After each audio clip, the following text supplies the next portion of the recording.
तो बेटा हमने valence shell electron pair repulsion theory, संयोजकता कोष, इलेक्ट्रॉन युग्म प्रतिकर्षण सिद्धांत, इसकी एक पूरी टेबल बना ली। और एनी हाउ ये टेबल आपको याद होनी ही चाहिए। इसके बगैर आपको ज़्यादातर क्वेश्चन में इमेजिनेशन में दिक्कत आती है। सो बेटर है कि थोड़ा टाइम लें, रफ कॉपी उठाएं, रोज़ दिन में 5 बार कम से कम ये टेबल बनाएं और ऐसा पूरे वीक करें, 7 दिन तक करें। बस 7 दिन एक बार आपने ये प्रैक्टिस कर ली, एक वीक तक ये प्रैक्टिस कर ली, फिर आपको कहीं कोई दिक्कत नहीं आने वाली। अब दूसरी प्रॉब्लम जो बच्चा फेस करता है स्टार्टिंग में, जब वो पहली बार पढ़ता है इन कंसेप्ट को, है ना, वो है उसको lone pair sigma bond calculate करते नहीं आता कि भाई सेंट्रल एटम पर, केंद्रीय परमाणु पर कितने लोन पेयर हैं, कितने सिग्मा बॉन्ड, कैसे काउंट करें। प्रैक्टिस बढ़ाएं। और आपकी प्रैक्टिस के लिए मैं यहाँ पर कुछ और मॉलिक्यूल्स दे रहा हूँ, ये करेंगे, इसके बाद कुछ और करेंगे, जिससे कि आप कम से कम लोन पेयर और सिग्मा बॉन्ड काउंट करना सीख जाएं, कैलकुलेट करना सीख जाएं। जैसे कुछ परमाणु समूह हैं, उनका वैलेंसी फैक्टर। वैलेंसी फैक्टर मतलब केंद्रीय परमाणु के कितने इलेक्ट्रॉन के साथ ये साझेदारी करने वाले हैं एटम। जैसे हाइड्रोजन है, तो हाइड्रोजन एक ही इलेक्ट्रॉन के साथ साझेदारी करता है, केंद्रीय परमाणु के एक इलेक्ट्रॉन से बॉन्ड बनाएगा। जो हेलोजन है, क्लोरीन, फ्लोरीन, ब्रोमीन, आयोडीन, ये अगर किसी दूसरे परमाणु, केंद्रीय परमाणु से जुड़े हैं तो ये उसके साथ एक ही बॉन्ड बनाते हैं, एक इलेक्ट्रॉन की साझेदारी करते हैं। हाँ, अगर ये खुद अपने आप में केंद्रीय परमाणु है तो बात अलग है। फिलहाल मैं इनको परितः परमाणु मान रहा हूँ, सराउंडिंग एटम मान रहा हूँ। ऐसी ही कहानी CH3 की है। भाई कार्बन के आटम कोष में 4 इलेक्ट्रॉन होते हैं, 4 बॉन्ड बनाने थे, 3 हाइड्रोजन के साथ बना गया, बचा हुआ एक क्या करेगा, सामने कोई केंद्रीय परमाणु होगा उससे बना लेगा। और 3 हाइड्रोजन हटा के अगर 3 अल्काइल ग्रुप भी लगा दो, अल्काइल ग्रुप बोले तो मिथाइल, इथाइल, प्रोपाइल, इस तरह के, मीथेन, इथेन, प्रोपेन पढ़े होंगे ना आपने, वहाँ से आपने पढ़े होंगे मिथाइल, इथाइल, प्रोपाइल, इस तरह के कोई ग्रुप लगा दो, तब भी कार्बन ने 3 बॉन्ड इधर बना लिए, तो सामने जो परमाणु होगा उससे तो एक ही बनाएगा ना। तो CH3 ग्रुप हुआ, Cr3 ग्रुप हुआ, इसका वैलेंसी फैक्टर 1 होगा। ठीक इसी तरह से OH ग्रुप हुआ, भाई ऑक्सीजन को 2 इलेक्ट्रॉन चाहिए H तक पूरा करने के लिए, एक ऑलरेडी हाइड्रोजन से ले लिया, तो सामने अगर कोई परमाणु होगा उससे कितना लेगा, ये 1 इलेक्ट्रॉन के साथ ही तो बॉन्ड बनाएगा। और आप H हटा के कोई दूसरा परमाणु भी लगा दोगे तो क्या फर्क पड़ता है, ऑक्सीजन का 1 इलेक्ट्रॉन यहाँ से मिल जाएगा, एक आगे वाले से ले लेगा। तो OH हुआ या OR हुआ, उसका भी वैलेंसी फैक्टर 1 है। और ठीक ऐसा ही मामला SHSR का है। NH2, भाई नाइट्रोजन को 3 बॉन्ड बनाने थे, 2 हाइड्रोजन से बना लिए, एक आगे बना लेगा, तो वैलेंसी फैक्टर 1 है। NR2 के लिए भी वैलेंसी फैक्टर क्या होगा, 1 होगा। NR, यहाँ पे R का मतलब CH3 लगा दिया या C2H5 लगा दिया, ऐसा कोई ग्रुप है ना। अब ये तो वैलेंसी फैक्टर 1 वाले केस हो गए जो आपको याद होने चाहिए। वैलेंसी फैक्टर 2 वाले केस भी ले लें। अकेला ऑक्सीजन कहीं भी जुड़ रहा है तो उसको तो 2 इलेक्ट्रॉन चाहिए भाई, अकेला सल्फर कहीं जुड़ रहा है तो 2 इलेक्ट्रॉन चाहिए। CH डबल बॉन्डेड कार्बन कितने इलेक्ट्रॉन खींचेगा, 2 इलेक्ट्रॉन खींचेगा। अच्छा, डबल बॉन्डेड नाइट्रोजन, ये भी क्या करेगा, नाइट्रोजन अगर डबल बॉन्ड लगा रहा है सामने किसी एटम से तो ऑब्वियस सी बात है उसको कितने इलेक्ट्रॉन खींचने, 2। तो कहीं CH लगा हुआ है, Cr लगा हुआ है, NH लगा है या NR लगा है, तो ये 2 इलेक्ट्रॉन खींचेंगे केंद्रीय परमाणु से। नाइट्रोजन, ट्रिपल बॉन्डेड नाइट्रोजन, ये 3 इलेक्ट्रॉन खींचेगा। सिंपल सी कहानी है। अब आपने वैलेंसी फैक्टर निकालना सीख लिया। अब आते हैं इस कहानी पे कि कैसे एक एटम में हम लोन पेयर और सिग्मा बॉन्ड की कैलकुलेशन करें। तो यहाँ पे एक कॉलम में, यहाँ पे समझ लो आपकी, मैं क्या देख रहा हूँ, सेंट्रल एटम पे लोन पेयर, सारे लोन पेयर नहीं देखना, केंद्रीय परमाणु पे लोन पेयर देखना है, सारे नहीं। और उसके साथ यहाँ देख रहा हूँ मैं सिग्मा बॉन्ड, ठीक है। सो बोरॉन के बाह्यतम कोष में कितने इलेक्ट्रॉन होते हैं, 3, ठीक। और 3 फ्लोरीन से जुड़ा हुआ है, फ्लोरीन का वैलेंसी फैक्टर 1 होता, यानी 1 फ्लोरीन 1 इलेक्ट्रॉन के साथ साझेदारी कर लेगा। 3 फ्लोरीन 3 इलेक्ट्रॉन से साझेदारी कर लेंगे। तो बोरॉन के बाह्यतम कोष में 3 इलेक्ट्रॉन थे, तीनों साझेदारी में चले गए फ्लोरीन के साथ, यानी लोन पेयर तो क्या हो गया, बोरॉन के पास 0 हो गया। अब सिग्मा बॉन्ड, तो बोरॉन कितने परमाणुओं से जुड़ा हुआ है, 3 परमाणुओं से जुड़ा हुआ है सीधे तौर पर। एक परमाणु के साथ एक ही सिग्मा आएगा। भाई परमाणु सिंगल बॉन्ड बनाता है तो 1 सिग्मा, डबल बॉन्ड बनाता है तो 1 सिग्मा 1 पाई, ट्रिपल बॉन्ड बना ले तो 1 सिग्मा 2 पाई, बट सिग्मा तो एक ही आएगा ना। तो बोरॉन 3 परमाणु से अगर जुड़ा है तो तीनों परमाणु के साथ कितने सिग्मा आएंगे? 3 आएंगे ना।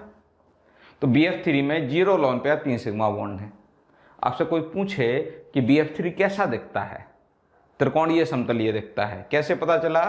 लोन पेयर और सिग्मा बॉन्ड दोनों काउंट कर लिए और यहाँ से स्टेरिक नंबर आया 3। अब वो आपको टेबल याद होनी चाहिए जो हमने पिछले लेक्चर में बनाई है कि जब 0 लोन पेयर हो 3 सिग्मा बॉन्ड हो, स्टेरिक नंबर 3 आता है इस केस में, और जो अणु होता है वो त्रिकोणीय समतलीय बनता है। ये चीज़ हमने कहाँ लिख रखी? उस टेबल में। वो टेबल याद होगी तो आप फटाफट बता दोगे। अब BF4 माइनस, इसकी कैलकुलेशन कैसे करें? भाई बोरॉन के बाह्यतम कोश में 3 इलेक्ट्रॉन थे और माइनस का मतलब 4 हो गए। एक माइनस का मतलब 1 इलेक्ट्रॉन बढ़ा लो आप तो।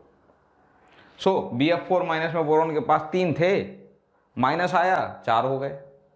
और कितने फ्लोरीन से अटैच्ड है? 4 फ्लोरीन से। 4 थे, चारों निकल लिए फ्लोरीन के साथ। यानी एक बार वापस से इसके पास लोन पेयर 0 है। अब देखो ये सिग्मा बॉन्ड कितने हैं? तो 4 परमाणुओं से जुड़ा हुआ है बोरॉन। 4 परमाणुओं से जुड़ा है तो सिग्मा बॉन्ड कितने आएंगे? 4 आएंगे। 0 और 4 का सम 4 आता है। तो जब 0 लोन पेयर हो, 4 सिग्मा बॉन्ड हो तो चतुष्फलकीय बनता है अणु। तो जहां तक बोरॉन ट्राइफ्लोराइड की बात है ये त्रिकोणीय समतलीय है, लोन पेयर सिग्मा बॉन्ड से पता चल रहा है। और BF4 माइनस की बात की जाए तो ये चतुष्फलकीय है। चलो अब CH4 की कहानी। कार्बन के बाह्यतम कोश में 4 इलेक्ट्रॉन होते हैं। एक हाइड्रोजन के साथ 1 इलेक्ट्रॉन निकल लेगा। 4 हाइड्रोजन के साथ चारों इलेक्ट्रॉन निकल लिए बॉन्ड बनाने में। यानी कार्बन पे ऐसा कोई इलेक्ट्रॉन बचा नहीं जिसने बंध निर्माण में भाग ना लिया हो, यानी लोन पेयर तो 0 है। सराउंडिंग एटम 4 हैं तो 4 सिग्मा बॉन्ड हैं। वापस से ये क्या होगा? चतुष्फलकीय, steric number 4, 0 lone pair 4 sigma bond, चतुष्फलकीय होता है। तो आप मतलब शेप भी बता सकते हैं, ऐसा नहीं है कि कौन सा मॉलिक्यूल कैसा दिखेगा। बोरॉन ट्राइफ्लोराइड त्रिकोणीय समतलीय दिखेगा, वो पिछले लेक्चर की टेबल देखो समझ में आ जाएगा। ये दोनों चतुष्फलकीय दिखेंगे। चलो भाई अब कार्बन परिवार के सदस्यों में और मेंबर देखे जाएं। CH3+ लोन पेयर काउंट करना है। कार्बन के बाह्यतम कोश में कितने इलेक्ट्रॉन? 4, प्लस का मतलब 1 निकल लिया। कितने बचे? 3 बचे। 3 इलेक्ट्रॉन बचे कार्बन के बाह्यतम कोश में, और 1 हाइड्रोजन के साथ 1 जाता है शेयरिंग में। 3 हाइड्रोजन के साथ निकल लिए तीनों। जब 3 इलेक्ट्रॉन थे, तीनों बॉन्ड बनाने में निकल लिए तो लोन पेयर तो 0 हुआ। अब सिग्मा बॉन्ड कितने आएंगे? कितने एटम से जुड़ा है कार्बन? 3 एटम से जुड़ा है। 3 एटम के साथ कितने सिग्मा आएंगे? 3 सिग्मा आएंगे। तो जो स्टेरिक नंबर हुआ वो कितना हुआ? 3, 0 + 3। और इसमें अणु की ज्यामिति क्या होती? कैसा दिखता है अणु? त्रिकोणीय समतलीय दिखता है। CH3+ त्रिकोणीय समतलीय है। अब CH3- की कहानी। कार्बन के बाह्यतम कोश में होते 4 इलेक्ट्रॉन। माइनस का मतलब क्या हुआ? 1 और आ गया तो कितना हो गया? 5। 5 में से कितने निकल लिए हाइड्रोजन के साथ? 3 निकल लिए।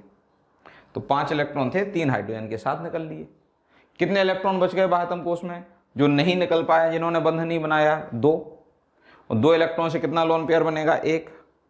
2 इलेक्ट्रॉन का ऐसा युग्म जो बंध निर्माण में भाग नहीं लेता वो क्या कहलाता है? लोन पेयर कहलाता है। यानी CH3- में 1 लोन पेयर है। अब सिग्मा बॉन्ड कितने? तो कितने परमाणुओं से जुड़ा हुआ है कार्बन? 3 परमाणुओं से ना, तो 3 सिग्मा बॉन्ड है। 1 + 3 कितना हुआ? 4। अब वो टेबल याद करो प्रीवियस लेक्चर की कि 1 लोन पेयर 3 सिग्मा बॉन्ड हो तो अणु की आकृति पिरामिडीय होती है। तो CH3- क्या आएगा? पिरामिडीय आएगा। आगे SiF6 डायनेगेटिव की बात कर लेते हैं। सिलिकॉन कार्बन परिवार का सदस्य है। भाई अगर कार्बन के बाह्यतम कोश में 4 इलेक्ट्रॉन हैं तो सिलिकॉन, जर्मेनियम, टिन, लेड सबके बाह्यतम कोश में 4 इलेक्ट्रॉन मिलेंगे, गारंटी है। परिवार के पहले सदस्य के बाह्यतम कोश में जितने इलेक्ट्रॉन होते हैं, आवर्त सारणी में परिवार के शेष सदस्यों के बाह्यतम कोश में भी उतने ही इलेक्ट्रॉन मिलते हैं। तो सिलिकॉन के बाह्यतम कोश में 4 इलेक्ट्रॉन। -2 का मतलब कितने हो गए? 6। और 6 इलेक्ट्रॉन थे, 6 के 6 फ्लोरीन के साथ बॉन्ड बनाने में निकल लिए। यानी सिलिकॉन के पास लोन पेयर क्या हुआ? 0।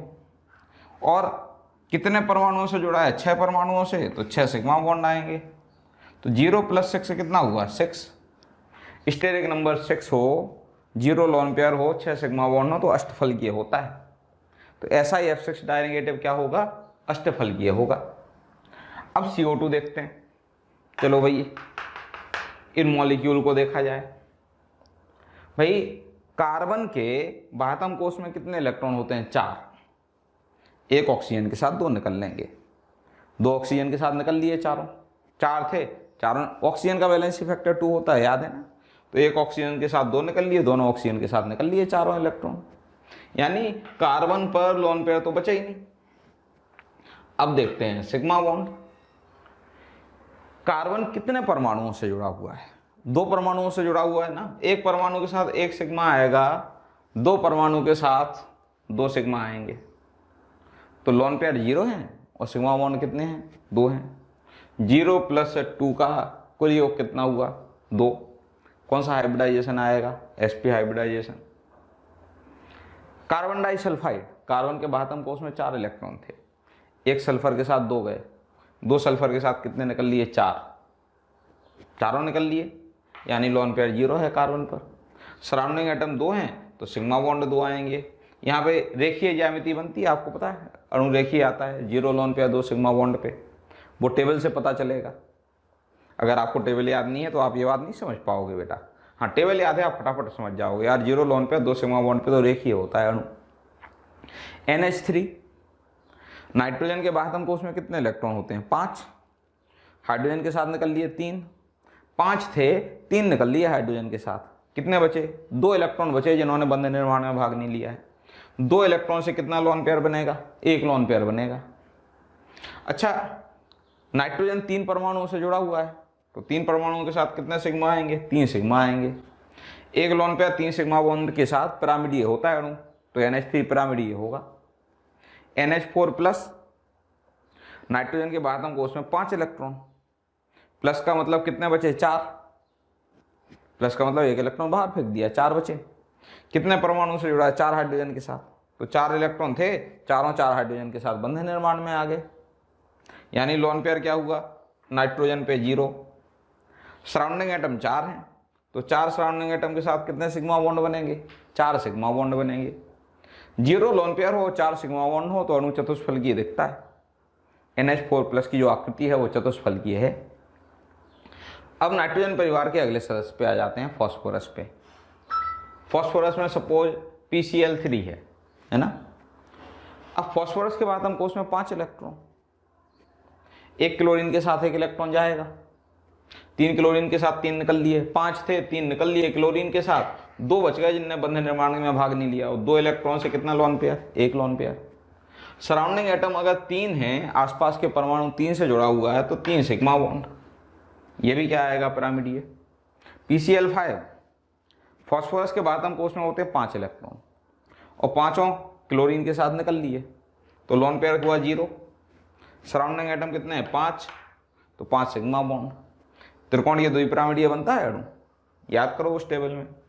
PCl4+, फॉस्फोरस के बाह्यतम कोश में कितने इलेक्ट्रॉन, 5, प्लस का मतलब कितने बचे, 4, चारों निकल लिए क्लोरीन के साथ, चारों क्लोरीन के साथ निकल लिए, यानी लोन पेयर क्या हुआ, 0। कितने परमाणुओं से जुड़ा हुआ है फॉस्फोरस, 4, तो 4 परमाणुओं से सिग्मा बॉन्ड कितने आएंगे, 4, चतुष्फलकीय बनेगा। फॉस्फोरस के बाह्यतम कोश में 5 इलेक्ट्रॉन। थैंक यू बच्चों, हमें ढेर सारा प्यार देने के लिए। हज़ारों बच्चे हमारा वीडियो देख रहे हैं। आप प्लीज़ यहाँ डिस्क्रिप्शन में जो आपको लिंक दी गई है उस पर क्लिक करें और अपना इनरोलमेंट सुनिश्चित करें। बच्चों आपको अगर डाउट सॉल्विंग से रिलेटेड कुछ चीज़ चाहिए, आप स्टडी मटेरियल चाहते हैं, तब भी प्लीज़ हमारे प्रीमियम कोर्स को ज्वाइन करें, जिसका डिस्क्रिप्शन आपको लिंक में अवेलेबल है। माइनस का मतलब कितना हो गया, 6 के 6 इलेक्ट्रॉन शेयरिंग में आ जाएंगे क्लोरीन के साथ, ठीक है। सो 6 सिग्मा बॉन्ड बनेंगे। तो बेटा हम वापस से कुछ और डिस्कशन करने जा रहे हैं लोन पेयर और सिग्मा बॉन्ड की कैलकुलेशन का। क्यों? क्योंकि ये काफ़ी ज़रूरी कंसेप्ट है बेटा। इसके बगैर आप कोवेलेंट बॉन्ड और मॉलिक्यूल के शेप से रिलेटेड इन्फॉर्मेशन आसानी से नहीं निकाल सकते, तो इसकी तो प्रैक्टिस ढंग से होना ज़रूरी है। सो कुछ एग्जाम्पल हमने देखे, बचे हुए वापस से देखते हैं। जैसे POCl3 है, है ना। अब फॉस्फोरस के बाह्यतम कोश में कितने 5 इलेक्ट्रॉन होते हैं। ऑक्सीजन का वैलेंसी फैक्टर 2 है, एक ऑक्सीजन 2 इलेक्ट्रॉन लेके जाएगा। सो 2 इलेक्ट्रॉन ऑक्सीजन के साथ निकल लिए, 3 क्लोरीन के साथ निकल लिए, 5 थे, 5 निकल लिए। यानी वैलेंस शेल में कोई इलेक्ट्रॉन बचा नहीं है फॉस्फोरस के पास, तो लोन पेयर 0 हुआ। फॉस्फोरस कितने एटम से अटैच्ड है? 4 एटम से, एक ऑक्सीजन से जुड़ा हुआ है, 3 क्लोरीन से जुड़ा हुआ है। तो इस केस में सिग्मा बॉन्ड कितने आएंगे? 4। अब स्टेरिक नंबर क्या होता है? लोन पेयर और सिग्मा बॉन्ड का सम, है ना। तो ये स्टेरिक नंबर आएगा 4। अब आपसे पूछा जाए शेप कैसा है इस मॉलिक्यूल का, तो भाई जब 0 लोन पेयर हो, 4 सिग्मा बॉन्ड हो, तो मॉलिक्यूल का शेप टेट्राहेड्रल होता है। ये हमने उस टेबल में लिख रखा है। SO2 की डिटेल निकालते हैं। सल्फर के बाह्यतम कोश में 6 इलेक्ट्रॉन होते हैं, एक ऑक्सीजन 2 इलेक्ट्रॉन लेके जाएगा, तो 2 ऑक्सीजन के साथ कितने निकल लिए? 4। अब 4 अगर निकल लिए 6 में से, तो कितने बचे? 2 इलेक्ट्रॉन बचे आउटर मोस्ट ऑर्बिट में, जिन्होंने बॉन्ड फॉर्मेशन में पार्टिसिपेट नहीं किया। उन 2 इलेक्ट्रॉन से कितना लोन पेयर बना? 1। कितने एटम से जुड़ा है सल्फर? 2 एटम से, तो सिग्मा बॉन्ड कितने आएंगे? 2। टोटल काउंट कितना हुआ? 1 + 2 कितना होता? 3। तो स्टैटिक नंबर 3 है। अब उस टेबल में देखें, स्टैटिक नंबर 3 में जब 1 लोन पेयर और 2 सिग्मा बॉन्ड हो, तो मॉलिक्यूल का जो शेप होता है वो कैसा होता? बेंट होता है। तो SO2 बेंट शेप में आएगा। SO3 की बात करें, सल्फर के बाह्यतम कोश में 6 इलेक्ट्रॉन थे, एक ऑक्सीजन के साथ 2 निकलेंगे, 3 ऑक्सीजन के साथ निकल लिए 6 इलेक्ट्रॉन। तो क्या लोन पेयर आएगा सल्फर पे? नहीं आएगा। 6 इलेक्ट्रॉन थे, 6 के 6 निकल लिए। अब सल्फर कितने एटम से जुड़ा हुआ? 3 एटम से, एक एटम के साथ 1 सिग्मा बॉन्ड आएगा, तो 3 एटम के साथ 3 सिग्मा बॉन्ड आएंगे, तो 0 lone pair, 3 sigma bond. Steric number यहाँ से जो टोटल आएगा वो 3 आएगा। और जब 0 लोन पेयर हो, 3 सिग्मा बॉन्ड हो, तो मॉलिक्यूल क्या होता है? ट्राइएंगुलर प्लेनर होता है। तो इसका जो शेप आएगा SO3 का, वो क्या आएगा? ट्राइएंगुलर प्लेनर आएगा। SOCl2 की बात करें, सल्फर के बाह्यतम कोश में 6 इलेक्ट्रॉन, 2 ऑक्सीजन के साथ निकल लिए, 2 क्लोरीन के साथ निकल लिए, 4 निकल लिए 6 में से, बचे कितने? 2 इलेक्ट्रॉन से कितना लोन पेयर बनेगा? 1। कितने एटम से जुड़ा हुआ है? 3 एटम से जुड़ा है सल्फर, एक ऑक्सीजन से जुड़ा, 2 क्लोरीन से, 3 एटम के साथ कितने सिग्मा बनाएगा? 3। 1 + 3 कितना हुआ? 4। अब उस टेबल में देखो, स्टेरिक नंबर 4 में 1 लोन पेयर, 3 सिग्मा बॉन्ड हो, तो जो शेप आता मॉलिक्यूल का वो कैसा आता? पिरामिडल आता है। तो ये SOCl2 क्या होगा? पिरामिडल होगा। SO2Cl2, सल्फर के बाह्यतम कोश में 6, एक ऑक्सीजन के साथ 2 ऑक्सीजन के साथ 4 निकल लिए, बचे हुए 2 क्लोरीन के साथ 2 इलेक्ट्रॉन उधर भी निकल लिए, 6 के 6 गए, तो लोन पेयर 0। सल्फर 2 ऑक्सीजन से जुड़ा है, 2 क्लोरीन से जुड़ा है, तो 4 एटम से जुड़ा है, तो सिग्मा बॉन्ड 4 आएंगे। 0 + 4 कितना होता? 4 होता है। जब 4 के 4 सिग्मा बॉन्ड हो, 0 लोन पेयर हो, तो जो मॉलिक्यूल का शेप है वो क्या बनता है? टेट्राहेड्रल। तो जो SO2Cl2 है ये टेट्राहेड्रल आएगा। ICl2- की बात करें, आयोडीन के बाह्यतम कोश में 7, और माइनस का मतलब एक बाहर से आ गया, कितने हो गए? 8। 8 में से कितने निकल लिए? 2 निकल लिए क्लोरीन के साथ, 8 थे, 2 निकल लिए, बचे कितने? 6। 6 इलेक्ट्रॉन के साथ लोन पेयर कितने आएंगे? 3। कितने एटम से जुड़ा है आयोडीन? 2 एटम से, 2 एटम से जुड़ा है, तो सिग्मा बॉन्ड कितने आएंगे? 2। स्टेरिक नंबर कितना हो जाएगा? 5। 3 लोन पेयर, 2 सिग्मा बॉन्ड जब हों, तो जो शेप होता है मॉलिक्यूल का वो लीनियर होता है। सेम जिनोन बाह्यतम कोश में 8, अक्रिय गैस है। अक्रिय गैस है तो हीलियम को छोड़ दो तो बाकी सब अक्रिय गैस में बाह्यतम कोश में 8 इलेक्ट्रॉन होते हैं। 8 थे, 2 निकल लिए, कितने बचे? 6। 6 इलेक्ट्रॉन से कितने लोन पेयर? 3। सराउंडिंग एटम 2 हैं, तो सिग्मा बॉन्ड 2 आएंगे। टोटल काउंट 5 आएगा। शेप क्या आ जाएगा? लीनियर आ जाएगा। HCl4 बाह्यतम कोश में 8 थे, 4 निकल लिए, 4 बचते हैं, यानी 2 लोन पेयर। सराउंडिंग एटम 4 हैं, तो 4 सिग्मा बॉन्ड। टोटल काउंट कितना हुआ? 6। जब 2 लोन पेयर 4 सिग्मा बॉन्ड हो, तो जो मॉलिक्यूल का शेप आता है वो क्या आता? स्क्वायर प्लेनर आता है। तो ऑब्वियस सी बात है, ये स्क्वायर प्लेनर आएगा। XeO2F2 जिनोन बाह्यतम कोश में 8 इलेक्ट्रॉन, 4 तो इन 2 ऑक्सीजन के साथ निकल लिए और 2 फ्लोरीन के साथ निकल लिए, 6 निकल लिए 8 में से, कितने बचे? 2 इलेक्ट्रॉन से कितना लोन पेयर? 1 lone pair. तो ये एक तो लोन पेयर आएगा। सराउंडिंग एटम 4 हैं तो 4 सिग्मा बॉन्ड आएंगे। एक लोन पेयर 4 सिग्मा बॉन्ड के साथ टोटल काउंट कितना हो जाएगा 5। टोटल काउंट जब 5 होता है तो जो शेप बनता है एक लोन पेयर 4 सिग्मा बॉन्ड के साथ वो सीसॉ बनता है। तो ये सीसॉ शेप बनेगा। XeOF4 8 थे, 2 ऑक्सीजन के साथ 4 फ्लोरीन के साथ 6 निकल लिए, यानी एक लोन पेयर है। सिग्मा बॉन्ड कितने हैं, 5 एटम है आसपास तो 5 सिग्मा बॉन्ड आएंगे।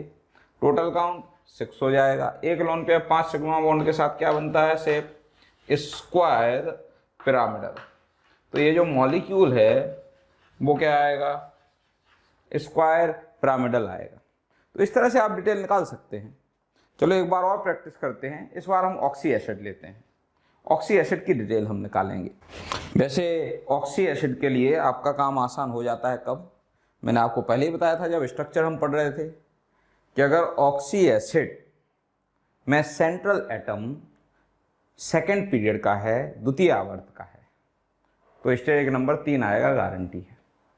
और अगर ऑक्सी एसिड का केंद्रीय परमाणु तीसरे या फिर चौथे आवर्त का है तो यहाँ पर स्टेरिक नंबर आता है 4, फिक्स है। द्वितीय आवर्त के परमाणु में स्टेरिक नंबर 3 आएगा और तृतीय आवर्त के परमाणु में स्टेरिक नंबर 4 आएगा। अब आगे बढ़ते हैं, देखते हैं वापस से कुछ कहानी।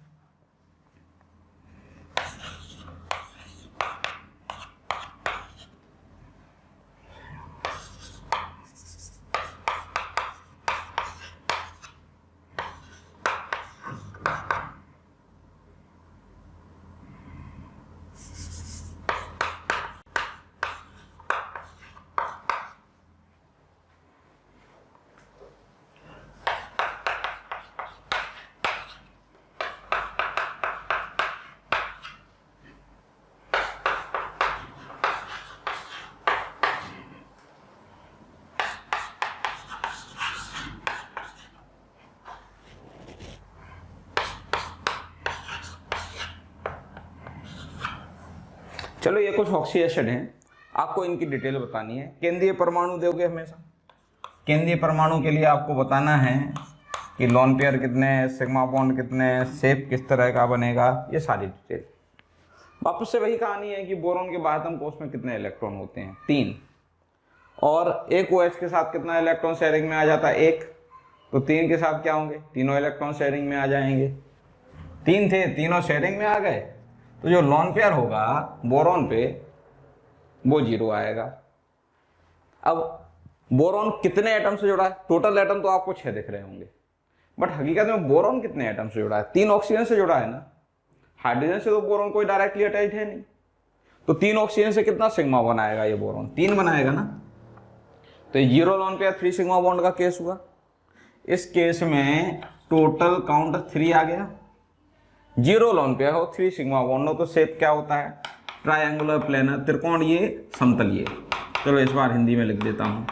तो शेप आएगा वो त्रिकोणीय समतलीय आएगा, ट्रायंगुलर प्लेनर आएगा, ठीक है। लीनियर बोले तो रेखीय, लीनियर का मतलब रेखीय। ऑक्टाहेड्रल अष्टफलकीय, टेट्राहेड्रल चतुष्फलकीय, ट्राइगोनल बायपिरामिडल त्रिकोणीय द्विपिरामिडीय। मैं सारी हिंदी भी साथ में बताता जा रहा हूँ ताकि आपको कोई दिक्कत ना हो। इंग्लिश इसलिए बोलता हूँ क्योंकि उसकी आपको ज़रूरत है। अब H2CO3, सो H2CO3 का स्ट्रक्चर आपको याद होगा, हम पहले ही बना चुके। कार्बन से 2 तो OH लगे हुए हैं और 1 ऑक्सीजन सीधे सीधे जुड़ा हुआ है। बाह्यतम कोष में 4 थे, जो ऑक्सीजन सीधे सीधे जुड़ा हुआ है 2 इलेक्ट्रॉन उसने ले लिए, और जो 2 OH बाजू में लगे हैं 2 इलेक्ट्रॉन वो ले गए। 1 OH से 1 इलेक्ट्रॉन, 2 OH से 2 इलेक्ट्रॉन, 4 थे, चारों निकल लिए। यानी लोन पेयर तो नहीं आएगा कार्बन पे। सिग्मा बॉन्ड, कार्बन किससे जुड़ा हुआ है, हाइड्रोजन से तो कतई नहीं जुड़ा, ये 3 ऑक्सीजन से जुड़ा हुआ है, और 3 ऑक्सीजन के साथ इसके सिग्मा कितने आएंगे, 3 आएंगे। तो वापस से ये क्या होगा, त्रिकोणीय समतलीय बनेगा। इसका जो शेप आएगा वो क्या आएगा, त्रिकोणीय समतलीय। चलो H4SiO4, आपको पता है सिलिकॉन का ये एसिड है जहाँ सिलिकॉन से 4 OH लगे रहते हैं। सिलिकॉन के बाह्यतम कोष में 4 इलेक्ट्रॉन है, 1 OH 1 इलेक्ट्रॉन के साथ कंबाइन होगा, 4 OH हो गए, 4 इलेक्ट्रॉन के साथ कंबाइन। तो सिलिकॉन के पास कोई इलेक्ट्रॉन थोड़ी बचा, लोन पेयर 0 है। और सिलिकॉन से क्या जुड़ा हुआ है, 4 ऑक्सीजन OH वाले, हाइड्रोजन तो ऑक्सीजन से जुड़े हुए हैं। तो 4 ऑक्सीजन के साथ कितने सिग्मा बॉन्ड बनाएगा सिलिकॉन, 4 सिग्मा बॉन्ड बनाएगा।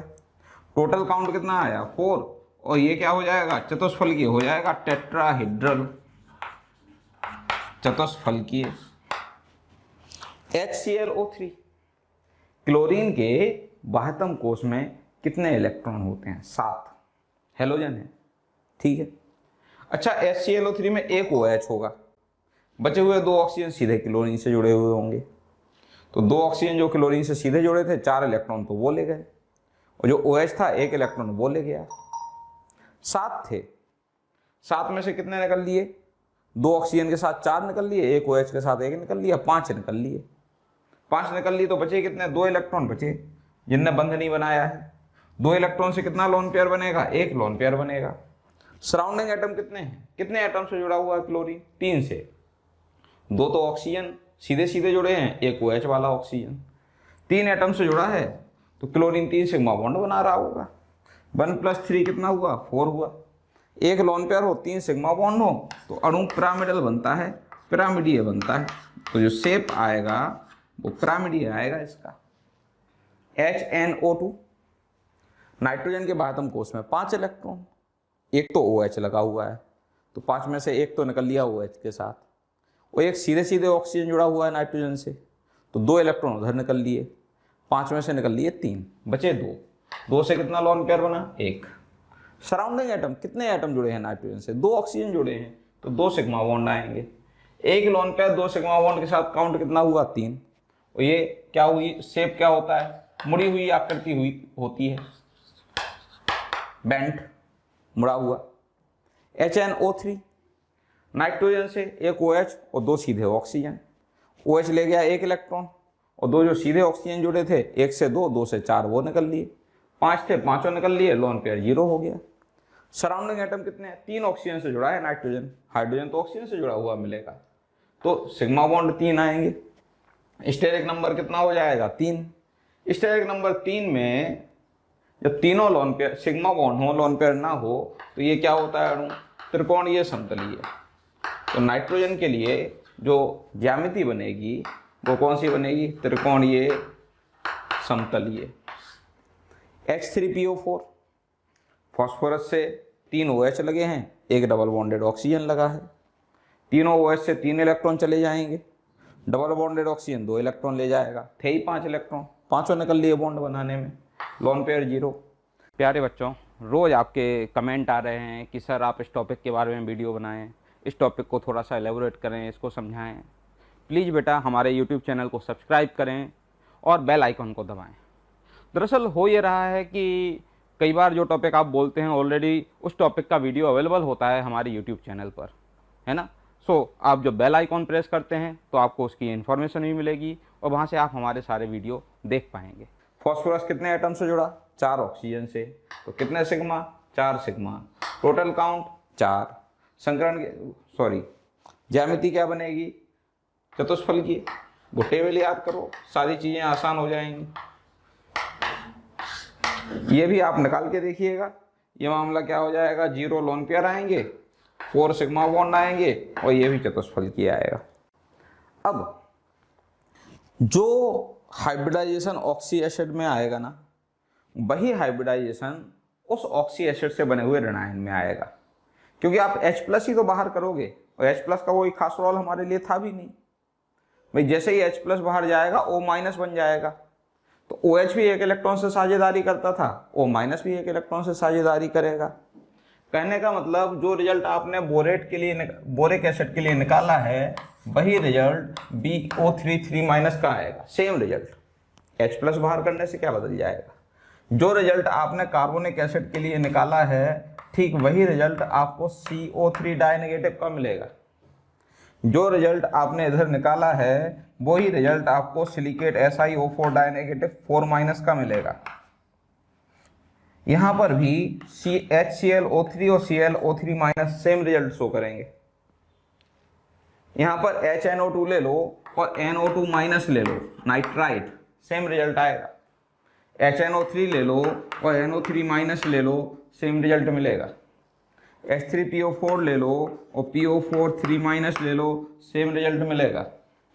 H2SO4 ले लो और SO4 डाई नेगेटिव ले लो, सेम रिजल्ट मिलेगा। होप सो अब आपकी अच्छे से प्रैक्टिस हो गई होगी। यहाँ पर हमारी valence shell electron pair repulsion theory, संयोजकता कोष, इलेक्ट्रॉन युग्म, प्रतिकर्षण सिद्धांत खत्म होता है। हम एक नए कंसेप्ट की तरफ मूव करने जा रहे हैं, संकरण पढ़ेंगे। बट इससे पहले कि हम संकरण पढ़ें, हमें एक और कंसेप्ट पढ़ना पड़ेगा, ग्राउंड स्टेट एक्साइटेड स्टेट का, क्योंकि उसकी हमें ज़रूरत पड़ती है संकरण में। और संकरण में आपको इस valence shell electron pair repulsion theory की भी ज़रूरत पड़ेगी, तो इसको भी थोड़ा सा ध्यान से देखिएगा, ध्यान से पढ़िएगा, समझे बेटा। किसी भी परमाणु की वो इलेक्ट्रॉनिक विन्यास की अवस्था जहां पर वह न्यूनतम ऊर्जा की स्थिति में रहता है, उसे बोला जाता है ग्राउंड स्टेट, मूल ऊर्जा अवस्था। और उस मूल ऊर्जा अवस्था के अलावा जो भी आपको इलेक्ट्रॉन का अरेंजमेंट मिल जाए, जो भी इलेक्ट्रॉनिक विन्यास आपको मिले, वो एक्साइटेड स्टेट है। होता क्या है, एक अकेला जब परमाणु होता है तो उसमें इलेक्ट्रॉन अपने हिसाब से व्यवस्थित हैं ताकि प्रतिकर्षण न्यूनतम हो। लेकिन जब आप अणु बनाओगे तो एक परमाणु के आसपास और भी बहुत सारे परमाणु आएंगे। इस केस में थोड़ी देर के लिए प्रतिकर्षण बढ़ जाता है। ये प्रतिकर्षण बढ़ने की वजह से ऊर्जा थोड़ी बढ़ जाती है। इस ऊर्जा की वजह से ग्राउंड स्टेट एक्साइटेड स्टेट में आपको कन्वर्ट होती हुई दिखाई दे सकती है। ग्राउंड स्टेट से एक्साइटेड स्टेट कैसे बनाते हैं, मूल ऊर्जा अवस्था से उत्तेजित ऊर्जा अवस्था कैसे बनाते हैं, तो एक सिंपल सा काम करते हैं। युग्मित इलेक्ट्रॉन को अयुग्मित करना है, पहली चीज समझे। युग्मित इलेक्ट्रॉन को क्या करना है, अयुग्मित करना है। और ऐसा कैसे होगा, जब आप पूरी तरह से भरे हुए कक्षक में से एक इलेक्ट्रॉन निकालोगे और खाली कक्षक में भेज दोगे। तो ग्राउंड स्टेट से एक्साइटेड स्टेट में क्या करोगे, कम ऊर्जा वाला जो कक्षक है जिसमें इलेक्ट्रॉन पेयरिंग में है, युग्मित है, उसका एक इलेक्ट्रॉन निकालोगे। कहाँ भेजोगे, खाली कक्षक में भेजोगे जो कि उच्च ऊर्जा पे होगा। अब इतना याद रखना कि इलेक्ट्रॉन का ये जो प्रमोशन है वो एक ही कोष के अंदर हो सकता है। 2s का इलेक्ट्रॉन आप 2p में भेज सकते हो, 3s में नहीं भेज सकते। 3s का इलेक्ट्रॉन 3p में भेजा जा सकता है, 3d में भेजा जा सकता है, 4s में नहीं। यानी इलेक्ट्रॉन एक ही कक्षा में जंप कराओगे, कहीं और नहीं। एक्साइटेड स्टेट बनाने से क्या होता है, युग्मित इलेक्ट्रॉन अयुग्मित हो जाते हैं, पेयर्ड इलेक्ट्रॉन अनपेयर्ड हो जाते हैं। बात अभी हल्की हल्की समझ में आई होगी, हम एग्जाम्पल जब लेंगे पूरी समझ में आएगी। सपोज मैं आपसे बोलूं बोरॉन परमाणु है, ठीक। अब बोरॉन का परमाणु क्रमांक 5 है, 1s2 2s2 2p1, ये इलेक्ट्रॉनिक विन्यास आता है। ये ग्राउंड स्टेट कॉन्फ़िगरेशन है, मूल ऊर्जा अवस्था में। हमें बाह्यतम कोष ही लिखना है, बाकी लिखने की कोई जरूरत नहीं है। ये 2s में 2 इलेक्ट्रॉन और ये 2p में 1 इलेक्ट्रॉन। p कोष में कितने, 3 कक्षक होते हैं। ग्राउंड स्टेट में अनपेयर्ड इलेक्ट्रॉन एक ही है, एक अनपेयर्ड इलेक्ट्रॉन के साथ एक बंध बनेगा। अगर इसकी एक्साइटेड स्टेट बनाई जाए तो कैसी बनेगी, पेयर्ड इलेक्ट्रॉन को अनपेयर्ड कर दो, तो 2s का इलेक्ट्रॉन जंप करा दो 2p में, एक इलेक्ट्रॉन भेज दो 2p में। क्या हो जाएगा इलेक्ट्रॉनिक कॉन्फ़िगरेशन, ये तो हो जाएगा 2s1 और ये हो जाएगा 2p2। 2s1 में और 2p2 को मिला के अनपेयर्ड इलेक्ट्रॉन कितने हो जाएंगे, 3। जितने अनपेयर्ड इलेक्ट्रॉन उतने आप बॉन्ड बना सकते हो, और वो आपकी कोवैलेंसी है, सहसंयोजकता। सहसंयोजकता कैसे पता चले, देखो आप अधिकतम सहसंयोजकता क्या आ सकती है, कितने अनपेयर्ड इलेक्ट्रॉन ला सकते हो। कोवैलेंसी 3 है, कोवैलेंसी 3 है तो 3 बॉन्ड बना सकता है। आप देखो बोरॉन BF3 बनाता है, BCl3 बनाता है, एंड सो ऑन, ढेरों मॉलिक्यूल बनाता है जहाँ 3 बॉन्ड बना रखे, कोवैलेंसी 3 है। अच्छा, इस बोरॉन के पास एक वैकेंट ऑर्बिटल भी है। इस वैकेंट ऑर्बिटल में ये लोन पेयर एक्सेप्ट कर सकता है, उसके थ्रू सहसंयोजी बंध बना सकता है। सहसंयोजी बंध तो यहाँ से बनेंगे अयुग्मित इलेक्ट्रॉन के साथ, और खाली ऑर्बिटल क्या करेगा, लोन पेयर लेके उपसहसंयोजी बंध बना सकता है। तो ऐसा भी होता है कि जैसे आप बोरॉन ट्राइफ्लोराइड लो तो ये F- से रिएक्ट कर जाएगा और क्या बना जाएगा, BF4- बना जाता है।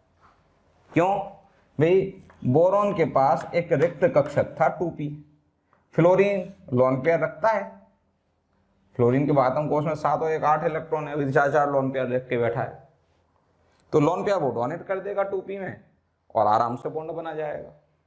लेकिन एक ही फ्लोरीन जोड़ पाओगे आप, क्या BF3 के साथ आप 3F- अटैच कर सकते हो? क्या आप BF6 3- बना पाओगे? तो ये तो बनेगा, ये नहीं बनेगा। BF6 3- क्यों नहीं बन सकता? अरे भाई रिक्त कक्षक ही एक है, एक ही लोन पेयर तो ले सकते हो। 3F- से तो 3 लोन पेयर आएंगे, 3 लोन पेयर रखने के लिए 3 रिक्त कक्षक भी तो चाहिए। बोरॉन के पास रिक्त कक्षक ही एक है, 3 है कहाँ उसके पास रखने के लिए? तो BF4- बनता है, BF6 3- नहीं बनता। क्लियर है? और लोग पूछते हैं सर BF4- कैसा होगा? तो भाई BF3 था और BF3 में F- ने लोन पेयर डोनेट किया, तो ये उपसहसंयोजी बंध आ गया। तो क्या BF4- में उपसहसंयोजी बंध है? बिल्कुल है। ये रहा कोऑर्डिनेट बॉन्ड, उपसहसंयोजी बंध। इसको डेटिव बॉन्ड भी बोलते हैं, दाता बंध, ये भी एक इसका नाम है, BF4-। अच्छा, नए जमाने के जब कंसेप्ट आए ना तो कोऑर्डिनेट बॉन्ड खत्म कर दिया गया पूरी तरह से, है ना। तो आज के ज़माने में क्या करते हैं, कहीं भी ऐसे कोऑर्डिनेट बॉन्ड लगा है ना तो उसको इस तरह से कन्वर्ट कर सकते हो, जहाँ एरो आ रहा है वहाँ माइनस और अपोजिट डायरेक्शन में क्या, प्लस, बन गया कोवेलेंट बॉन्ड। इतना सा काम। तो यहाँ पे भी ये कर दो। तो BF4- को आज के टाइम में पूरा कोऑर्डिनेट बॉन्ड हटा के अगर दिखाने की ज़रूरत हो तो इसको ऐसे दिखा सकते हो, ये माइनस और ये फ्लोरीन पे। अच्छा, प्लस आया, माइनस पहले से था, प्लस माइनस क्या हो गया, न्यूट्रल हो गया। ठीक, तो यहाँ प्लस आया होगा, पहले क्या था, माइनस, प्लस और माइनस गायब कर दो, टोटल न्यूट्रल हो गया। ये 2 रिप्रेजेंटेशन है। चलो, बोरॉन परिवार का अगला सदस्य जो है एल्यूमिनियम, क्या एल्यूमिनियम अपनी कोवेलेंसी 6 कर सकता है? देखते हैं भाई। एल्यूमिनियम का ग्राउंड स्टेट में इलेक्ट्रॉनिक कॉन्फ़िगरेशन 3s2 3p1 आता है और एल्यूमिनियम के पास पूरा का पूरा 3d खाली पड़ा हुआ है। थर्ड ऑर्बिट में d भी तो होता है, सेकेंड ऑर्बिट में तो d होता नहीं। ये ग्राउंड स्टेट कॉन्फ़िगरेशन है। ग्राउंड स्टेट कॉन्फ़िगरेशन में इसके पास अनपेयर्ड इलेक्ट्रॉन, अयुग्मित इलेक्ट्रॉन 1 है। अब इसकी क्या बनाओ, एक्साइटेड स्टेट, उत्तेजित ऊर्जा अवस्था। 3s का इलेक्ट्रॉन जंप करा दो कहाँ, 3p में, तो क्या होगा, ये 3s1 और 3p2 होगा। ये 3s1 और ये 3p2 हो गया, 3s1 3p2। यहाँ कोवेलेंसी कितनी हो गई, 3 हो गई। अच्छा, इसमें पूरा का पूरा 3d खाली है। तो बोरॉन के पास जहाँ ग्राउंड स्टेट में एक ही वैकेंट ऑर्बिटल था, एल्यूमिनियम एक्साइटेड स्टेट में, एल्यूमिनियम के पास एक्साइटेड स्टेट में बहुत सारे वैकेंट ऑर्बिटल हैं, तो इसके पास आप जरूर 3F- लेके AlF6 3- बना सकते हो। सिंपल सी कहानी। कार्बन के पास ग्राउंड स्टेट में 2 अनपेयर्ड इलेक्ट्रॉन होते हैं, तो कोवेलेंसी 2 होती है। उसकी एक्साइटेड स्टेट बनानी है, कैसे बनाओगे, पेयर्ड इलेक्ट्रॉन को अनपेयर्ड करोगे, युग्मित इलेक्ट्रॉन को अयुग्मित बनाओगे। ये युग्मित इलेक्ट्रॉन है, अयुग्मित कैसे होंगे, एक इलेक्ट्रॉन जंप करा दो खाली कक्षक में। तो 2p2 था, यानी 2p के पास एक इलेक्ट्रॉन थे अयुग्मित, एक p खाली पड़ा था, उसमें आपने इलेक्ट्रॉन शिफ्ट कर दिया, बन गई एक्साइटेड स्टेट। एक्साइटेड स्टेट में अयुग्मित इलेक्ट्रॉन 4 हैं, तो कोवेलेंसी 4 आएगी। कोवेलेंसी 2 के साथ कार्बन मोनोऑक्साइड बनता है बेटा, नॉर्मली डबल बॉन्ड बनता है। ये अलग बात है कि बाद में आप एक कोऑर्डिनेट बॉन्ड बना लेते हो, और कोवेलेंसी में हम कोऑर्डिनेट बॉन्ड तो काउंट कर ही नहीं रहे हैं अभी। तो 2 इलेक्ट्रॉन में 2 बॉन्ड बना सकते हो, 2 अनपेयर्ड इलेक्ट्रॉन के साथ। और कोवेलेंसी 4 में तो ज्यादातर कंपाउंड ही कार्बन के कोवेलेंसी 4 में है।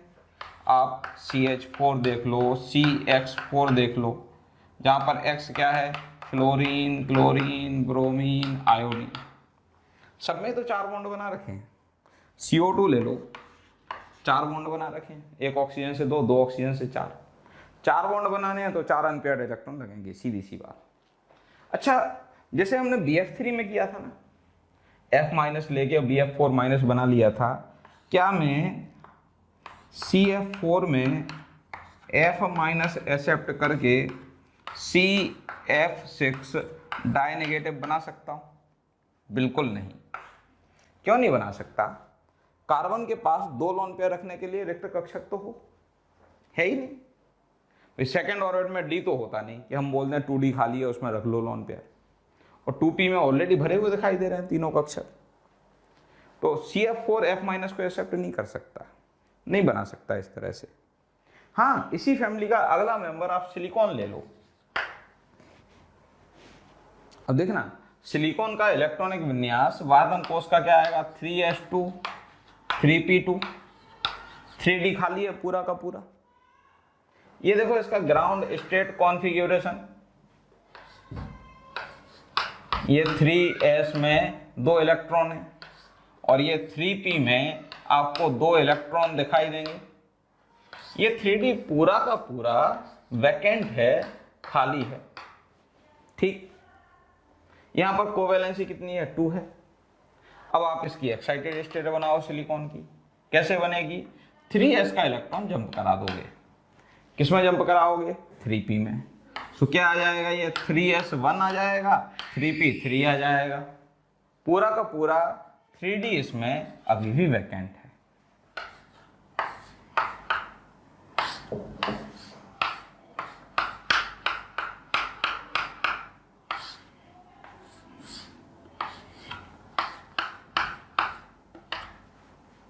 अगर आपको हमारे वीडियो पसंद आ रहे हैं, प्लीज़ उन्हें लाइक करें, शेयर करें, ताकि ज़्यादा से ज़्यादा ज़रूरतमंद बच्चों तक उनकी पहुंच हो सके। प्यारे बच्चों, आपका बहुत प्यार और स्नेह हमें मिल रहा है और यही वजह है कि हम हाईली मोटिवेटेड रहते हैं आपको अपनी बेहतर सुविधाएं देने के लिए, बेहतर सेवाएं देने के लिए। ये 3D वैकेंट है, ठीक है। देखें जरा, यहाँ पे कोवैलेंसी 4 है, कोवैलेंसी 4 के साथ आप SiH4 बना सकते हैं, SiX4 बना सकते हैं। X क्या है? Fluorine, chlorine, bromine, iodine. और यहाँ पर जो SiF4 बनेगा ना, ये 2F माइनस से 2 लोन पेयर ले लेता है और क्या बना जाता है? SiF6 die negative. आप बोलोगे सर 2 ही क्यों? वैकेंट ऑर्बिटल तो और भी बहुत सारे थे। बेटा जनरली जो 3rd या 4th पीरियड एलिमेंट होते हैं ना, उनके पास इतनी ही जगह होती है परमाणुओं को रखने की। कैसे? आप होटल में खाना खाने जाते हैं, एक राउंड टेबल है, अब उस टेबल पे मैक्सिमम 6 लोगों के बैठने की जगह है, 6 चेयर रखी हुई है राउंड में, तो 6 ही तो बैठ सकते हैं। अधिकतम कितने बैठ सकते हैं? 6 से ज़्यादा नहीं बैठेंगे वहाँ पर। वही कहानी यहाँ है। अच्छा, एक स्टेरिक इफेक्ट भी लगता है इसमें, बताता हूँ मैं। SiF6 डाई नेगेटिव तो बनेगा, बिल्कुल बनता है, लेकिन इस तरह से आप SiCl6 डाई नेगेटिव बनाने की कोशिश करोगे, नहीं बनेगा। SiBr6 डाई नेगेटिव बनाने की कोशिश करोगे, नहीं बनेगा। क्यों नहीं बनेंगे ये सब? I6 भी नहीं बनेगा। क्यों नहीं बनेंगे? वो खाने की टेबल, राउंड टेबल, बेटा उसमें 6 लोगों के बैठने की जगह तो है, लेकिन 6 नॉर्मल पर्सन, हमारे जैसे नॉर्मल हेल्थ हाइट वाले। अब आप 6 सुमो पहलवान ले जाके बैठा दोगे तो दिक्कत आएगी ना, अनस्टेबल हो जाएगा सिस्टम। 6 नॉर्मल लोगों के बैठने की जगह थी बेटा वहाँ पे, 6 सुमो पहलवान के बैठने की जगह थोड़ी थी। और तीसरे आवर्त का जो परमाणु होता है ना, वो सुमो पहलवान है। अब ये मान लो कि क्लोरीन अगर सुमो पहलवान का बच्चा है तो ब्रोमीन सुमो पहलवान, और नीचे भारी भरकम होता जा रहा है मामला। इसे बोलते हैं हम त्रिविम बाधा, स्टेरिक इफेक्ट। आसपास के परमाणुओं के बड़े आकार के कारण स्थायित्व तो कम हो जाए, तो ये क्या हुआ? त्रिविम बाधा। सो त्रिविम बाधा की वजह से SiCl6 डाई नेगेटिव नहीं बनता, SiBr6 डाई नेगेटिव नहीं बनता। इवन दो हमने BF3 के टाइम पे जो मॉलिक्यूल बनाए थे, उनमें भी आपको वापस से बता दूं, चलो इधर ही बता देता हूं कि BF4 माइनस ये बनता है, लेकिन BCl4 माइनस नहीं बनता, BBr4 माइनस नहीं बनता। क्यों? भाई ब्रोमीन दूसरे आवत का परमाणु, छोटी टेबल है, ये 4 लोगों के खाने की टेबल थी। सिलिकॉन तीसरे आवत का परमाणु, 6 लोगों के खाने की टेबल है। अब 4 लोगों के खाने की टेबल है तो सही, लेकिन 4 लोग नॉर्मल वाले चलेंगे, सुमो पहलवान नहीं चलेंगे। क्लोरीन ब्रोमीन सुमो पहलवान आ गए, त्रिविम बाधा की वजह से BCl4 माइनस भी नहीं बनता, BbR4 माइनस भी नहीं बनता, याद रखिएगा। चलो अब और कार्बन फैमिली की बात हो गई, नाइट्रोजन फैमिली की कुछ बात कर ली जाए। नाइट्रोजन परमाणु क्रमांक 7, इलेक्ट्रॉनिक विन्यास 2s2 2p3।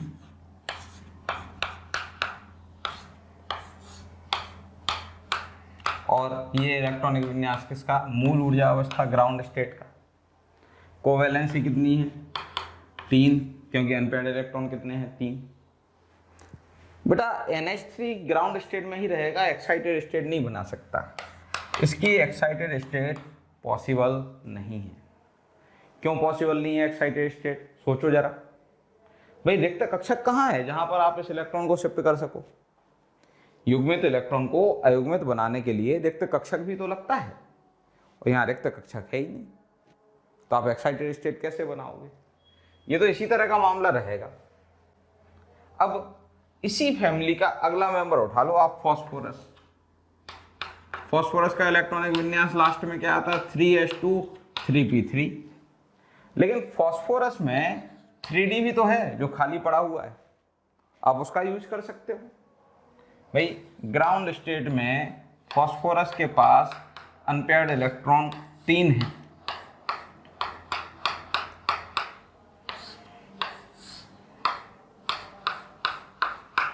आप इसकी एक्साइटेड स्टेट बना सकते हो ना, जहां पर आप 3s के इलेक्ट्रॉन को क्या करोगे, 3d में शिफ्ट कर दोगे, क्या हो जाएगा ये 3s1 3p3 3d1 हो जाएगा।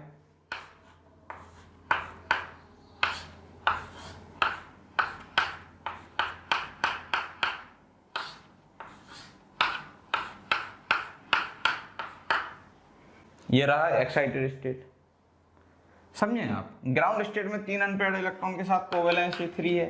फॉस्फोरस PCl3 बनाता है, PF3 बनाता है, PbR3 सारे बनते हैं। और एक्साइटेड स्टेट 5 हो गई तो ये PCl5 भी बना रहा है, क्योंकि यहाँ कोवेलेंसी आप 5 ला सकते हो। नाइट्रोजन में कोवेलेंसी 3 ही रहेगी, तो नाइट्रोजन NCl3 तो बनाता है, NCl5 नहीं बनाता। और कोई आपसे ये क्वेश्चन पूछ ले कि नाइट्रोजन NCl3 बनाता है लेकिन NCl5 नहीं बनाता, कारण स्पष्ट कीजिए। NCl क्या दोगे आप इसका कारण, कि भाई NCl5 बनाने के लिए 5 अनपेयर्ड इलेक्ट्रॉन लगेंगे, उसके लिए बनानी पड़ेगी एक्साइटेड स्टेट, और नाइट्रोजन में रिक्त कक्षक नहीं है, इसलिए वो एक्साइटेड स्टेट नहीं बना पाएगा, इसलिए 5 अयुग्मित इलेक्ट्रॉन उपलब्ध नहीं करा पाएगा। फिर आपसे पूछा जाए फॉस्फोरस PCl5 क्यों बनाया जाता है, क्योंकि फॉस्फोरस में रिक्त 3D कक्षक है, जिसके कारण वह उत्तेजित ऊर्जा अवस्था बना सकता है, उसमें 5 अयुग्मित इलेक्ट्रॉन संभव हैं, पॉसिबल हैं, इसलिए आप PCl5 बना देते हैं।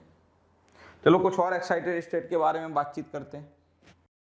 ऑक्सीजन परमाणु क्रमांक कितना होता है ऑक्सीजन का, 6 8 है ना। क्या होगा इलेक्ट्रॉनिक विन्यास, 2s2 2p4 होगा, ये ग्राउंड स्टेट है। क्या ऑक्सीजन में आप एक्साइटेड स्टेट बना सकते हैं, ये कुछ इस तरह से आएगा 2p4, सवाल ही नहीं होता है एक्साइटेड स्टेट बनाने का। एक्साइटेड स्टेट बनाने के लिए रिक्त कक्षक चाहिए, वो इसके पास है नहीं, तो कोवेलेंसी 2 पे टिका रहेगा, H2O बनता है, F2O बनता है, Cl2O बनता है, बना रहेगा, आप कोवेलेंसी एक्सटेंड नहीं कर सकते। लेकिन इसी फैमिली का अगला मेंबर उठा के देखो आप, कौन सा है इस फैमिली का अगला मेंबर, सल्फर। सल्फर का इलेक्ट्रॉनिक विन्यास क्या आता है लास्ट में, 3s2 3p4 और पूरा 3d खाली है, ये इसकी ग्राउंड स्टेट है। ये 3s2, ये 3p4 और ये वैकेंट 3d। कितने हैं, 2 अनपेयर्ड इलेक्ट्रॉन हैं, तो कोवेलेंसी 2, कोवेलेंसी 2 के साथ आप SF2 H2S तो कम से कम आपने सुना होगा, यही ले लो, H2S बनाते हो। क्या इसकी एक्साइटेड स्टेट संभव है? बिल्कुल है, रिक्त कक्षक है। सबसे बाहर वाला जो इलेक्ट्रॉन पेयर हो उसे सबसे पहले अनपेयर करना, फिर अंदर वाले की बारी आएगी। ज़्यादा ऊर्जा वाला जो युग्म होता है ना, उसको पहले अयुग्मित किया जाता है। तो 3p में जो युग्मित इलेक्ट्रॉन दिख रहे थे उसको अयुग्मित बनाया आपने, इलेक्ट्रॉन शिफ्ट कर दिए 3d में, है ना। इलेक्ट्रॉन जब आप 3d में शिफ्ट करोगे तो ये मामला इस तरह का दिखाई देगा, 3s2 3p3 3d1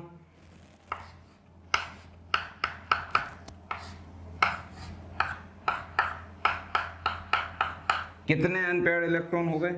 गिनो जरा। 4 अनपेयर्ड इलेक्ट्रॉन हो गए। 4 अनपेयर्ड इलेक्ट्रॉन के साथ कोवैलेंसी है 4, कोवैलेंसी 4 के साथ ये क्या बनेगा? SF4 बनेगा। अब जैसे इसका ये ES1 हो गई, एक और एक्साइटेड स्टेट बना सकते हो, ES2। ES2 बोले तो सेकेंड एक्साइटेड स्टेट, ES1 बोले तो फर्स्ट एक्साइटेड स्टेट। ES2 कैसे बनेगी? अभी एक और पेयर है, उसको अनपेयर करो, उसका इलेक्ट्रॉन 3d भेज दो, तो क्या हो जाएगा? 3s1 3p3 3d2 3s1 एक अनपेयर्ड इलेक्ट्रॉन है, 3p3 यहाँ पर 3 अनपेयर्ड इलेक्ट्रॉन है, और 3d2 यहाँ 2 अनपेयर्ड इलेक्ट्रॉन है। कुल कितने अनपेयर्ड इलेक्ट्रॉन हो गए? 6। और 6 अनपेयर्ड इलेक्ट्रॉन के साथ कोवैलेंसी 6 हो सकती है। ये SF6 बनाता है, हालांकि HCl6 नहीं बनाता, वापस से वो सुमो पहलवान में बाधा आ जाती है, बट SF6 तो बनाता ही है। HCl6 SBr6 ऐसा कुछ नहीं बनाता ये सल्फर, ठीक। हेलोजन फैमिली की बात करें, जैसे आप फ्लोरीन देखो तो फ्लोरीन का इलेक्ट्रॉनिक विन्यास आता है 2s2 2p5, ये ग्राउंड स्टेट है। फ्लोरीन की एक्साइटेड स्टेट आप नहीं बना सकते। क्यों नहीं बना सकते? क्योंकि एक्साइटेड स्टेट बनाने के लिए अनपेयर्ड इलेक्ट्रॉन चाहिए ना, अयुग्मित रिक्त कक्षक, और इसके पास रिक्त कक्षक तो है ही नहीं फ्लोरीन के पास, तो ये तो कोवैलेंसी 1 ही रहेगी, एक बॉन्ड बनाएगा फ्लोरीन, बस एक से ज़्यादा नहीं बनाएगा। लेकिन इसी फैमिली का मेंबर आप आयोडीन ले लो, अगर फ्लोरीन 2s2 2p5 है तो chlorine 3s2 3p5, bromine 4s2 4p5, iodine 5s2 5p5, तो ये क्या आएगा? 5s2 5p5 आएगा। इसमें 5d क्या होगा? खाली पड़ा हुआ, इवन दो 5fd, f तक तो हम वैसे भी नहीं जाएंगे, ग्राउंड स्टेट है।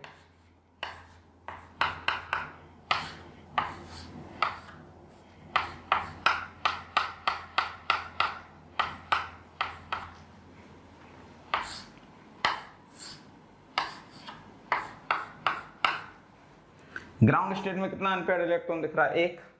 एक अनपेयर्ड इलेक्ट्रॉन के साथ कोवैलेंसी कितनी है? 1 है ना, सिंगल बॉन्ड। अभी इसकी एक्साइटेड स्टेट बना सकते हैं क्या? बिल्कुल बना सकते हैं। आप 5p का इलेक्ट्रॉन जंप करा दो, किसमें जंप करा दो? 5d में, तो ये हो जाएगा 5s2 5p4 5d1। देखो ग्राउंड स्टेट में अगर एक अनपेयर्ड इलेक्ट्रॉन था तो ES1 जब बनाओगे, प्रथम उत्तेजित ऊर्जा अवस्था, फर्स्ट एक्साइटेड स्टेट, तो अनपेयर्ड इलेक्ट्रॉन एक से कितने हो जाएंगे? 3। एक एक्साइटेड स्टेट बनाने पर अनपेयर्ड इलेक्ट्रॉन 2 बढ़ जाते हैं, 1 है तो 3 हो जाएंगे, 2 है तो 4 हो जाएंगे, 0 है तो 2 हो जाएंगे। तो कोवैलेंसी 1 थी, 1 से कितनी हो जाएगी? 3 हो जाएगी कोवैलेंसी। अभी एक और एक्साइटेड स्टेट बना सकते हो आप, ES2, ये पेयर इलेक्ट्रॉन है, इसको अनपेयर कर दो, तो 5s2 5p3 और 5d2, ये देखो बन गई एक्साइटेड स्टेट।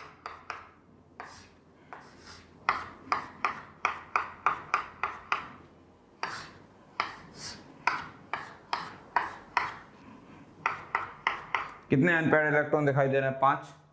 ऑब्वियस सी बात है, 3 के बाद अगले अनपेयर्ड इलेक्ट्रॉन 5 ही आएंगे, और 5 के बाद नेक्स्ट कितने आएंगे? 7। एक और एक्साइटेड स्टेट पॉसिबल है, ES3, 5s में भी तो पेयर्ड इलेक्ट्रॉन है, कर दो अनपेयर, D में भेज दो। कॉन्फ़िगरेशन क्या आ जाएगा? 5s1 5p3 5d3, कितने अनपेयर्ड इलेक्ट्रॉन दिखाई दे रहे हैं? देखो गौर से, 3 अनपेयर्ड इलेक्ट्रॉन, 7 अनपेयर्ड इलेक्ट्रॉन दिखाई दे रहे हैं। 7 अनपेयर्ड इलेक्ट्रॉन के साथ कोवेलेंसी 5। इनके कंपाउंड भी देखो, कोवेलेंसी 1 के साथ ClF बनता है, 3 के साथ IF, ICl, जो भी आपको बनाना हो। कोवेलेंसी 3 के साथ ICl3 बनता है, कोवेलेंसी 5 के साथ IF5 बनता है, और कोवेलेंसी 7 के साथ IF7 बनता है। तो ये कुछ बात हमने की ग्राउंड स्टेट, एक्साइटेड स्टेट के बारे में, क्योंकि इसकी हमें ज़रूरत पड़ेगी। किसमें ज़रूरत पड़ेगी? संकरण में, नया कंसेप्ट जो हम इसके बाद डिस्कस करने जा रहे हैं। प्यारे बच्चों, अगर आप चाहते हैं कि जो टॉपिक हम यहाँ पढ़ा रहे हैं वो आप तक भी पहुँचें, आप भी उनका लाभ ले सकें, तो प्लीज़ कॉल करें 1800 21 21 799।